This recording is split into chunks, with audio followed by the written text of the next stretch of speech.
അപ്പോഴും കുക്ക് വേൾഡിലേക്ക് എല്ലാവർക്കും സ്വാഗതം. ഇന്നുണ്ടാക്കാൻ പോകുന്നത് ഇറ്റ് ഈസ് ഡ്രാഗൺ ഫ്രൂട്ട്. ഇതിന്റെ ടൈപ്പ് ആദ്യം ഉണ്ടാക്കുന്നത് വലിയ ആൾക്കാർക്കുള്ളതാണ്.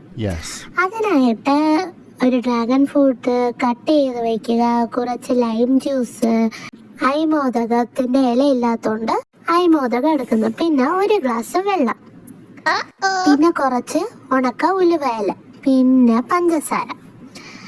സോ നമുക്ക് സ്റ്റാർട്ട് ചെയ്യാം. ഫസ്റ്റ് കട്ട് ചെയ്ത് വെച്ചേക്കുന്ന ഡ്രാഗൺ ഫ്രൂട്ട് മിക്സിയിലേക്ക് ഇടുക. അത് കഴിഞ്ഞ് കുറച്ച് അയ്മോദകം ഇടുക. അത് കഴിഞ്ഞ് അതിലേക്ക് കുറച്ച് ഉണക്ക ഉലുവയില ചേർക്കുക. അത് കഴിഞ്ഞ് കുറച്ച് ലൈം ജ്യൂസ് അതിലേക്ക് ഒഴിക്കുക. അവസാനമായി ആവശ്യത്തിനനുസരിച്ച് പഞ്ചസാര ചേർക്കുക. ഇവിടെ ഞാൻ ഏകദേശം 5 സ്പൂൺ പഞ്ചസാരയാണ് എടുത്തേക്കുന്നത്. ശേഷം ലാസ്റ്റ് ഒരു ഗ്ലാസ് വെള്ളം ഒഴിക്കുക. എന്നിട്ടത് നന്നായിട്ട് അടിച്ചെടുക്കുക. ഫൈനലി അത് റെഡിയായി.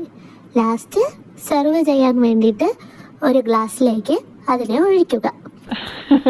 It's ready. ഇത് അഡൾട്ടിന് വേണ്ടിയിട്ടുള്ളതാണെന്ന് പറയാൻ കാരണം അയ്മോദകം കുട്ടികൾക്ക് ഇഷ്ടപ്പെടാറില്ല.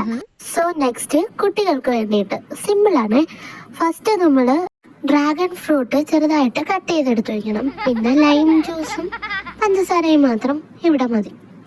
മിക്സിയിലേക്ക് ഈ കട്ട് ചെയ്തെടുത്ത് വെച്ചേക്കുന്ന ഡ്രാഗൺ ഫ്രൂട്ട് ഇടണം.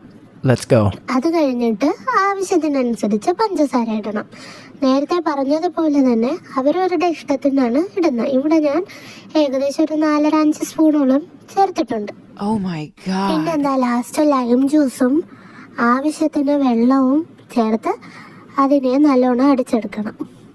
അതിന് ശേഷം അവസാനം എന്താ വേണ്ടേ, ഗ്ലാസ്സിലേക്ക് സെർവ് ചെയ്യാനായിട്ട് ഒഴിച്ചു മാറ്റണം. സോ ഇന്നത്തെ ഈ റെസിപ്പി ഏവർക്കും ഇഷ്ടമായെന്ന് വിശ്വസിക്കുന്നു. Thank you.